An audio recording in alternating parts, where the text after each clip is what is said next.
করি প্রশাসনকে ঠিক করা নিয়ে। একটা সরকার যদি চালাতে হয় পুলিশ যেমন জরুরি, একই সাথে জরুরি হচ্ছে সিভিল প্রশাসন, এবং আমরা দেখছি সিভিল প্রশাসন ঠিকঠাক করতে হিমশিম খাচ্ছে সরকার, এবং একটার পর একটা তথ্য আমাদের সামনে এমন ভাবে আসছে যেটা ভয়ঙ্কর কতগুলো বার্তা দেয়। এই মুহূর্তে আমরা কথা বলবো জনপ্রশাসন মন্ত্রণালয়ের সিনিয়র সচিবের সাথে একজন যুগ্ম সচিবের মোবাইল চ্যাটিং নিয়ে কথা। তার আগে একটু দুটো কথা বলে রাখা দরকার যে এর আগে আমরা একটা রিপোর্ট দেখেছি যেখানে একজন সমন্বয়ক ডিসি নিয়োগ তদারক করছেন, তিনি এক যুগ্ম সচিবের সাথে বসে সিদ্ধান্ত নিচ্ছেন এবং মিডিয়ার সাথে কথা, যে পত্রিকায় রিপোর্ট করেছে তারা তার সাথে কথা বলেছে, উনি অ্যাগ্রি করেছেন, উনি করেছেন এবং সেখানে তাদের অধিকার আছে। সে যুগ্ম সচিবও স্বীকার করেছেন যে সেই সমন্বয়কের সাথে তার যোগাযোগ আছে। এরপর আসলো 3 কোটি টাকার একটা ঘুষ ডিসি পদায়নের জন্য, সেরকম একটা চেক নিয়ে একটা রিপোর্ট হয়েছিল। আজও মানে গতকালও আবার রিপোর্ট হলো কালবেলা পত্রিকায়, চেকের রিপোর্টটাও সেখানে ছিল। এবং আমরা কালবেলাকে নিয়ে একটা জিনিস একটু ছোট্ট ফুটনোট দিয়ে রাখা দরকার, এই পত্রিকাটা মানে ওভারওয়েলমিংলি ইন্ডিয়ান সাপোর্টেড পত্রিকা, ফান্ডেড পত্রিকা, এই ধরনের একটা পারসেপশন আছে। আমি পারসেপশনের কথা বলছি, আমি অনেকের কাছ থেকে যারা মিডিয়া আছে তাদের কাছ থেকে শুনেছি, আমি এটাকে নিশ্চিত তথ্য হিসেবে দাবি করছি না, কিন্তু এই পারসেপশনটা আছে। সো এটা মাথায় রাখবো এবং এই পত্রিকাটা এই সরকারের বিরুদ্ধে, এই সরকারকে বিপদে ফেলার চেষ্টা করতে পারে, তাতেও সমস্যা নেই। একটা জিনিস একটু মাথায় অ্যাটলিস্ট রাখবো, তারা যাতে কোনো ডিসইনফরমেশন ছড়াতে না পারে, তারা যে তথ্য দিয়েছে সেটা জেনুইন কিনা, সেটা যদি জেনুইন হয়ে থাকে আমাদের কাছে এটা নিয়ে খুব সিরিয়াস আশঙ্কা তৈরি হওয়ার সম্ভাবনা আছে। আমি আবারও বলছি, পত্রিকার উদ্দেশ্য কি, তারা ষড়যন্ত্র করতেই পারে, কিন্তু জেনুইন তথ্য দিয়ে করছে কিনা, বরং ষড়যন্ত্রের কারণেও যদি জেনুইন তথ্য বেরিয়ে আসে, সেটা আমাদের মতো মানুষদের, যারা আমরা মনে করি বা চাই এই সরকারটা সফল হোক, ভালোভাবে দেশ চালাক, তাদের জন্য এটা খুবই গুরুত্বপূর্ণ। মানে এখানে মোবাইলে ফাঁস হওয়া কতগুলো স্ক্রিনশট আছে, মানে স্ক্রিনশট কথাটাও পুরোপুরি ঠিক কিনা জানি না, কারণ হলো এখানে যে ছবি আছে সেখানে দেখতে ফোনটার ছবি দেখা যাচ্ছে। ফোনটার ছবি দেখা যাওয়া মানে তো এটা স্ক্রিনশটের ব্যাপার না। ফোন দেখা যাওয়া মানে হচ্ছে এটা আপনি ফোনকে আরেকটা ফোন দিয়ে ছবি তুলেছেন, স্ক্রিনশট হলে ফোনের ছবি আসে না। আর যদি এটা ওনারা মানে এটাকে লুক্রেটিভ করার জন্য একটা ফোনের মধ্যে দিয়ে থাকেন, সেটা তাদের ব্যাপার, আমি জানি না। সুতরাং স্ক্রিনশট যে বলছেন, এবং পরবর্তীতে হ্যাঁ আমরা রিপোর্টে যদি যাই তাতে দেখা যাচ্ছে হ্যাঁ এটা একটা ফোনকে ছবি তোলা হয়েছে ভেতরে, উপরেরটা যদি নাও হয়ে থাকে। So it's true. এখানে খুব বিস্তারিত আমি রিপোর্টটা মন্তব্যে দিয়ে দেবো, আমি অত বিস্তারিত পড়তে চাই না, আপনারা একটু পড়বেন, সেটা দেখে রাখবেন। আমার মনে হয় খুব বিস্তারিত স্ক্রিনশট আছে সেখানে। এক পাশে জয়েন্ট সেক্রেটারি যিনি আছেন তার নাম হচ্ছে ডক্টর জিয়া, তার নাম দেখা যাচ্ছে, আরেক পাশের নাম নেই, যেহেতু এখানে অন্যটা এসছে। তার মানে কাগজে কলমে এটা তার ফোন থেকে তোলা হচ্ছে, যার কাছে মিস্টার জিয়া মেসেজ পাঠাচ্ছেন। এবং তার মানে কাগজে কলমে আমরা ধরতে পারি যুক্তি দিয়ে, সেটা হচ্ছে সিনিয়র সচিবের যে ফোন সেখান থেকে এই স্ক্রিনশটগুলো মানে এই ছবিগুলো তোলা হয়েছে। অন্য পাশে নাম লেখা নেই স্বাভাবিকভাবেই, কিন্তু চ্যাটিং যেভাবে হয়েছে, চ্যাটিং এর মধ্যে বোঝা যায় যে তাদের মধ্যে লেনদেনের তথ্য হচ্ছে সিনিয়র সচিবের সাথে।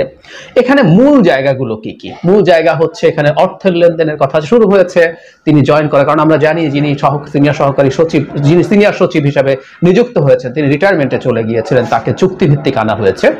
আমরা মনে করি এরকম চুক্তিভিত্তিক আরো সচিব আনা যেতে পারত যদি আমরা চাইতাম যে এই সরকারের খুবই উপকারভোগী সচিবদেরকে সরানো যায়। সো নীতিগতভাবে চুক্তিভিত্তিক নিয়োগ আমি পছন্দ করি না, কিন্তু এই একটা জায়গায় এটা হতে পারত। এখানে ইনফ্যাক্ট টাকার ট্রানজাকশনের কথা আছে, কিভাবে কাকে কাকে কতজনকে এই ডিসির তালিকায় ঢুকিয়ে দেওয়া যায় সেসব নিয়ে আলাপ আছে। এবং উনি 5 কোটি টাকা চাইছেন মানে সিনিয়র সচিব, কিন্তু না ওনাকে 10 কোটি দেয়া হবে, এই ধরনের কথা, এইরকম আলাপ আলোচনা আছে। এবং সেটার ক্ষেত্রে একটা জায়গায় আছে, এটাও ইন্টারেস্টিং, দায় আলী ইমাম মজুমদার এবং আরেকজনের উপরে চাপিয়ে দেওয়ার কথা আছে। তার মানে হচ্ছে তারা এই কাজটা করবেন, কিন্তু দায় আলী ইমাম মজুমদারের।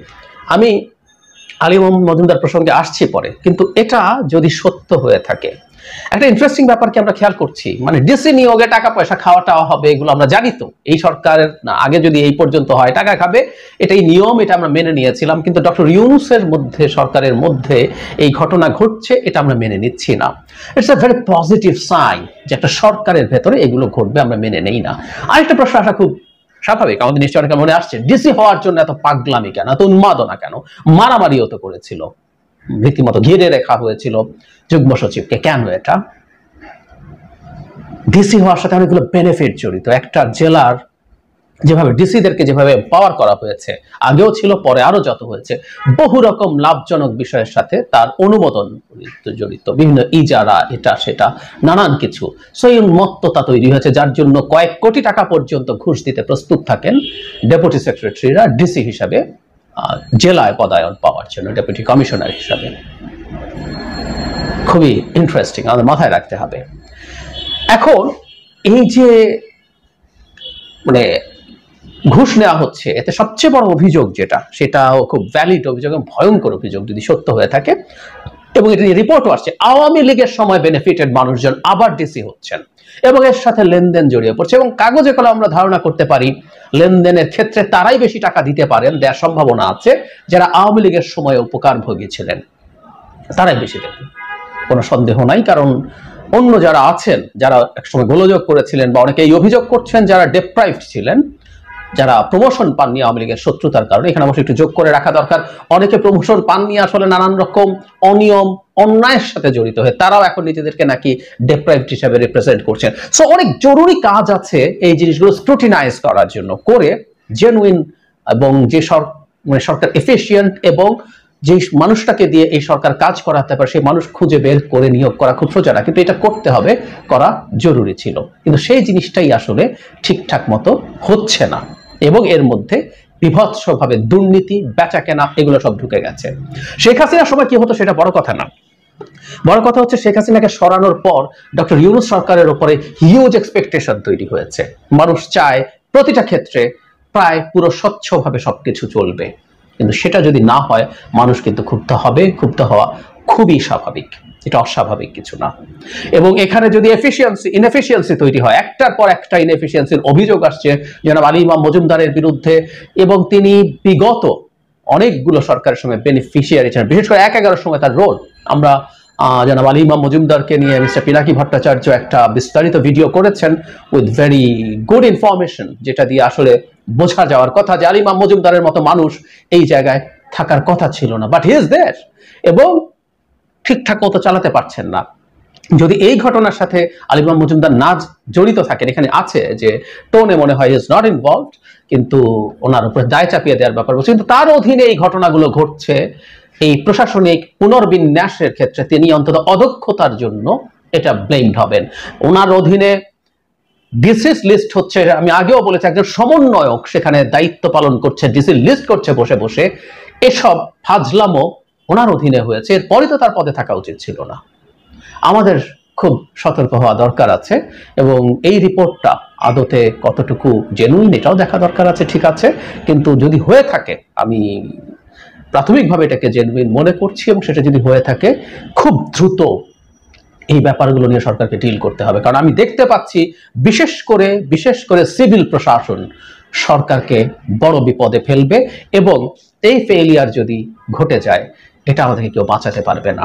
আওয়ামী পন্থী লোকজন যদি এখন জেলার হর্তাকর্তায় পরিণত হয়, কারণ আমরা জানি কাগজে কলমেও যতটুকু লিস্ট স্থানীয় প্রশাসন ছিল সেগুলো এখন আর নেই। স্থানীয় যে শাসন ছিল, স্থানীয় যে সরকারগুলোর বিভিন্ন নির্বাচিত, কোটানখোট নির্বাচিত না, কিন্তু তারপরও যেসব মানুষজন ছিল সেগুলো এখন নেই। একচ্ছত্র ক্ষমতা এখন এইসব প্রশাসনের লোকজনের উপরে চলে যাচ্ছে, এবং তারা যদি সব আওয়ামী লীগের